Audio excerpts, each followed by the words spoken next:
इतिहास में ना कुछ कहानियां सिर्फ राजा महाराजाओं या साम्राज्यों की नहीं होती। कुछ कहानियां होती हैं एक सपने की, एक ऐसा सपना जो गुलामी की बेड़ियों को तोड़कर स्वराज्य की स्थापना करना चाहता था। तो चलिए आज हम मराठा साम्राज्य और उसके महान संस्थापक छत्रपति शिवाजी महाराज की उसी कहानी को और गहराई से जानते हैं। चलिए जरा 17वीं सदी के भारत में चलते हैं। सोचिए कैसा रहा होगा वो दौर। उत्तर में मुगलों का राज और दक्षिण में बीजापुर और गोलकुंडा जैसी सल्तनतों का दबदबा। मतलब चारों तरफ बस बड़े बड़े साम्राज्यों की ही तूती बोलती थी। तो सवाल ये उठता है कि ऐसे माहौल में जब अपनी हुकूमत के बारे में सोचना तक मुश्किल था, स्वराज्य यानी अपने राज का सपना देखा किसने? और उससे भी बड़ा सवाल ये है कि उस सपने को हकीकत में बदला कैसे गया। तो इस पूरी कहानी की शुरुआत होती है एक सपने से। एक ऐसा सपना जिसमें एक पूरे राष्ट्र का मुकद्दर बदलने की ताकत थी। और ये सपना देखा था शिवाजी महाराज ने। उनका जन्म हुआ था 19 फरवरी 1630 को शिवनेरी के किले में। देखिए, उनके पिता शाहजी भोसले एक बहुत ही ताकतवर सामंत थे, लेकिन शिवाजी के असली प्रेरणा वो थी उनकी माँ जीजाबाई। लेकिन ये स्वराज्य का आइडिया ये आया कहाँ से? इसका पूरा श्रेय जाता है उनकी माँ जीजाबाई को। असल में उन्होंने ही शिवाजी के मन में ये चिंगारी जलाई थी। वो बचपन से ही उन्हें बहादुरी और सेल्फ रिस्पेक्ट की कहानियां सुनाती थीं, और उन्होंने ही ये सिखाया कि अपनी जमीन पर अपना राज होना कितना ज्यादा जरूरी है। और कमाल की बात देखिए, शिवाजी ने इस सपने को पूरा करने की शुरुआत बहुत ही यंग एज में कर दी। उन्होंने किसी बड़ी सेना का इंतजार नहीं किया, नहीं, बल्कि अपनी एक छोटी सी टुकड़ी के साथ आसपास के किलों को जीतना शुरू कर दिया।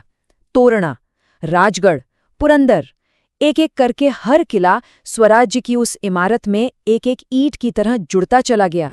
लेकिन जाहिर है ये रास्ता आसान तो बिल्कुल नहीं था। अब हम देखते हैं कि कैसे शिवाजी ने सिर्फ अपनी बहादुरी से नहीं, बल्कि अपनी कमाल की स्ट्रैटेजी से बड़े बड़े चैलेंजेस का सामना किया। तो हुआ ये कि बीजापुर के सुल्तान ने शिवाजी की बढ़ती हुई ताकत को कुचलने के लिए अपने सबसे खतरनाक सेनापति अफजल खान को भेजा। अब जरा इस मुकाबले को समझिए। एक तरफ थी खान की विशाल सेना और उसका घमंड, और दूसरी तरफ थे शिवाजी और उनके मुट्ठी भर लेकिन बहुत ऑर्गेनाइज सैनिक, जिनकी सबसे बड़ी ताकत थी उनकी इंटेलिजेंस और स्ट्रैटेजी। दोनों की मीटिंग फिक्स हुई प्रतापगढ़ के किले में। और ये सिर्फ एक मुलाकात नहीं थी, ये एक ऐसा पल था जहां से स्वराज्य का भविष्य तय होना था। सोचिए माहौल में कितना ज्यादा टेंशन होगा। अब देखिए, अफजल खान का प्लान था कि वो शिवाजी को गले लगाकर धोखे से मार डालेगा, लेकिन शिवाजी भी पूरी तैयारी में थे। उनके पास एक छिपा हुआ हथियार था, वागनख, जिसका मतलब है बाघ के पंजे। और जैसी खान ने धोखा देने की कोशिश की, शिवाजी ने उसी वागनख से उसका पेट चीर दिया। ये ताकत पर बुद्धि की जीत थी। बीजापुर के बाद अब सामने थी सबसे बड़ी चुनौती, मुगल बादशाह औरंगजेब। 1665 में पुरंदर की संधि हुई, जिसमें शिवाजी को मजबूरन अपने कई किले मुगलों को देने पड़े। फिर 1666 में औरंगजेब ने उन्हें धोखे से आगरा में कैद कर लिया। सबको लगा बस अब शिवाजी की कहानी खत्म। लेकिन शिवाजी हार मानने वालों में से कहाँ थे? उन्होंने फलों की टोकरियों में छिपकर भागने का एक ऐसा जबरदस्त प्लान बनाया जो आज भी लोगों को हैरान कर देता है। ये उनकी नेवर गिव अप वाली स्पिरिट को दिखाता है। आगरा से निकलने के बाद शिवाजी ने एक एक करके अपने सारे खोए हुए किले वापस जीते। और फिर आखिरकार वो समय आया जब दशकों का ये संघर्ष अपने ऐतिहासिक मुकाम पर पहुंचने वाला था। अब वो सपना जो माँ जीजाबाई ने अपने बेटे की आंखों में देखा था, वो हकीकत बनने वाला था। ये सिर्फ किसी राजा का राज तिलक नहीं था, नहीं, ये एक आज़ाद और खुद मुख्तार मराठा राज्य का ऑफिशियल ऐलान था। और वो ऐतिहासिक दिन था 6 जून 1674। रायगढ़ के किले में शिवाजी महाराज का राज्याभिषेक हुआ और उन्होंने छत्रपति की उपाधि धारण की। इसी दिन मराठा साम्राज्य का सूरज उगा। देखिए, तलवार के दम पर साम्राज्य जीतना एक बात है, लेकिन उसे एक अच्छे सिस्टम से चलाना बिल्कुल अलग बात है। तो चलिए अब शिवाजी के एक वॉरियर से एक बेहतरीन एडमिनिस्ट्रेटर बनने के सफर को देखते हैं। और यहीं पर उनका विजन साफ दिखता है। उन्होंने बनाया अष्टप्रधान मंडल, यानी 8 मंत्रियों की एक काउंसिल। इसमें पेशवा यानी प्राइम मिनिस्टर, अमात्य यानी फाइनेंस मिनिस्टर और सेनापति जैसे पद थे। सोचिए, ये उस जमाने का एक मॉडर्न कैबिनेट सिस्टम जैसा था। इसका मकसद ये था कि राज किसी एक इंसान की मर्जी से नहीं, बल्कि एक पूरे सिस्टम से चले। इतना ही नहीं, उन्होंने किसानों के लिए एक बहुत ही फेयर टैक्स सिस्टम बनाया, अपनी आर्मी को गुरिल्ला वॉरफेयर यानी छापामार युद्ध में एक्सपर्ट बनाया, जिसमें वो अपने इलाके की ज्योग्राफी का फायदा उठाकर बड़ी बड़ी सेनाओं को भी हैरान कर देते थे। और सबसे जरूरी बात, उन्होंने एक ताकतवर नेवी यानी नौसेना की नींव रखी, क्योंकि वो जानते थे कि समंदर से भी खतरा आ सकता है।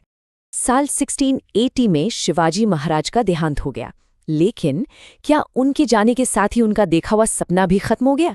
चलिए अब देखते हैं कि उनके बाद साम्राज्य का क्या हुआ और उनकी लेगेसी आज भी इतनी जिंदा क्यों है। शिवाजी ने जो मशाल जलाई थी, उसे उनके बाद आने वालों ने और खास तौर पर पेशवाओं ने जलाए रखा। बाजीराव प्रथम जैसे जबरदस्त योद्धाओं की लीडरशिप में मराठा साम्राज्य का भगवा झंडा उत्तर में दिल्ली तक पहुंच गया। एक दौर तो ऐसा भी आया जब मुगल बादशाह भी मराठों के ही कंट्रोल में थे। ये मराठा पावर का पीक था। लेकिन फिर आया साल 1761, भारतीय इतिहास का एक टर्निंग पॉइंट। ये साल था पानीपत की तीसरी लड़ाई का। अहमद शाह अब्दाली के खिलाफ इस जंग में मराठों को एक बहुत ही भयानक हार झेलनी पड़ी, और इस एक हार ने मराठा पावर को इतना ज्यादा कमजोर कर दिया कि वो फिर कभी पहले की तरह खड़े नहीं हो पाए। पानीपत की हार के बाद अंदरूनी झगड़ों ने और एक नई ताकत यानी अंग्रेजों से हुई लड़ाइयों ने मराठा साम्राज्य को पूरी तरह से बिखेर कर रख दिया, और साल 1818 आते आते मराठा शक्ति का अंत हो गया। साम्राज्य तो खत्म हो गया, लेकिन शिवाजी की विरासत नहीं। वो सिर्फ एक राजा नहीं थे, वो एक आइडिया थे, आजादी और सेल्फ रिस्पेक्ट का आइडिया, जो आज भी करोड़ों लोगों को इंस्पायर करता है। और आखिर में एक सवाल सबके लिए, शिवाजी महाराज ने सदियों पहले सेल्फ रिस्पेक्ट और स्वराज की जो भावना जगाई थी, आज के भारत के लिए उसके क्या मायने हैं? इस पर जरूर सोचिएगा।